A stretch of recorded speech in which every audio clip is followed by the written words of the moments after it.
Sahabat Nabi yang satu ini menyesali hidupnya. Mau tahu kenapa? Simak video ini selengkapnya. Ada salah satu sahabat Rasulullah Shallallahu Alaihi Wasallam yang menyesali hidupnya. Bukan karena maksiatnya, bukan karena amalannya yang sedikit, apalagi karena tidak dijanjikan surga sama Allah Subhanahu Wa Taala. Kira-kira kenapa ya? Beliau adalah Sauban, sosok sahabat Rasulullah Shallallahu Alaihi Wasallam yang masya Allah luar biasa. Beliau adalah sosok sangat soleh, rajin beribadah, dan tidak pernah meninggalkan sholat 5 waktu di masjid bersama Rasulullah Shallallahu Alaihi Wasallam.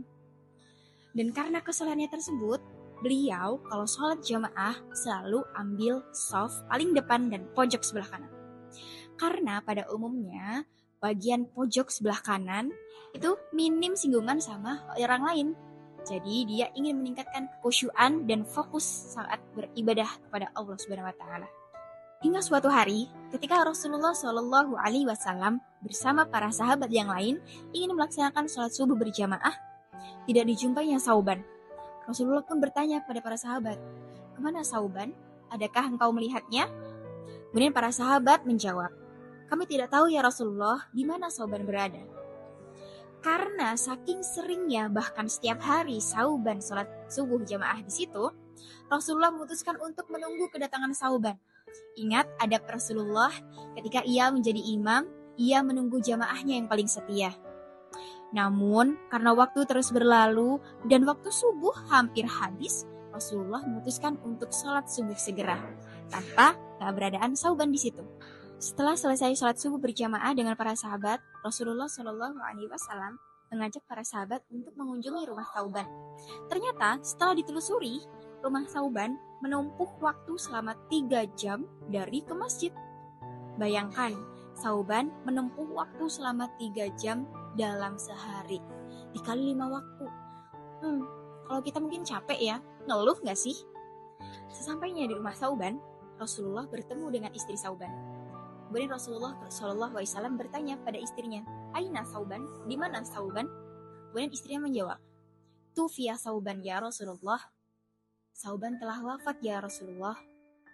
Mendengar hal itu, Rasulullah pun bertanya kembali kepada istrinya, "Adakah hal-hal lain yang diucapkan Sauban sebelum dia meninggal?" Kemudian istrinya menjawab, "Tidak ada yang istimewa ya Rasulullah. Semuanya tampak biasa saja. Namun aku tidak mengerti 3 kalimat terakhir yang diucapkan Sauban kepada. Yang pertama, kenapa tidak lebih jauh lagi? Yang kedua, kenapa tidak yang baru? Dan yang ketiga, kenapa tidak semuanya?" Ketika seseorang akan menjelang ajalnya, maka akan ditampakkan seluruh amalan-amalan yang ia telah perbuat selama di dunia. Begitu pula dengan Sauban. Dan mendengar pernyataan dari istrinya, Rasulullah pun tersenyum dan datang berita dari langit. Maksud dari kalimat pertama Sauban, kenapa tidak lebih jauh lagi? Maksudnya adalah, jarak tempuh dari rumah Sauban menuju ke masjid, kenapa tidak jauh lagi?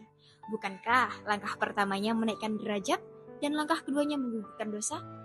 Sedangkan jarak antara derajat satu dengan derajat lainnya seperti menempuh perjalanan waktu 500 tahun lamanya. Yang kedua, kenapa tidak yang baru?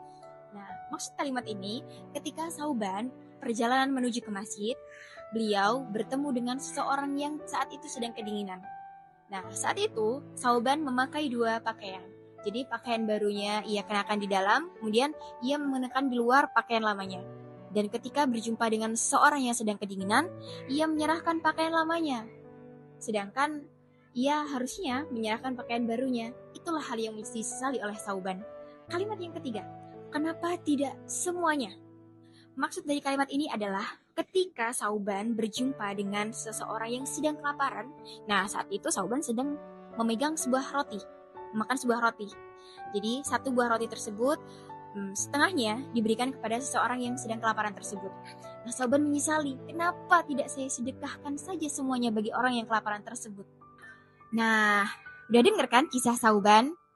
Itu tadi kisah Sauban dan penyesalannya selama hidup di dunia.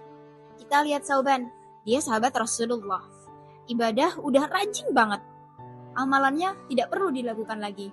Tapi beliau masih menyesali hidupnya di dunia.